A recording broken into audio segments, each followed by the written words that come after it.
2002-3 पासून मी सूत्रसंचालन करायला सुरुवात केली आणि असे बारामतीमध्ये अनेक राजकीय कार्यक्रम सातत्याने होत असायचे. कारण ही दोन्ही मंडळी म्हणजे पवारसाहेब असोत, अजितदादा असोत, कोणत्या ना कोणत्या मंत्रिपदावर असायचे. तर मग कार्यक्रमांचा सारखा फ्लो असं म्हणजे सारखं संख्या असायची आणि त्यात संधी मिळत गेली. मग अनेक वेगवेगळ्या नेत्यांचं कार्यक्रमाचं अँकरिंग केलं.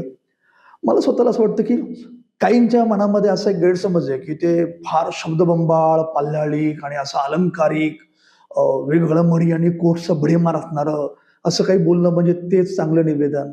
तर मला वाटतं तसं नाहीये. अ, निवेदकाचा रोल हा कार्यक्रमात मिठासारखा असतो असं मला वाटतं. म्हणजे मीठ जर जेवणात अजिबात नसेल, तर जेवण बेचव होईल. आपण त्याला अळणी म्हणतो. पण मीठ गरजेपेक्षा जास्त झालं, तर जेवण खारट होईल.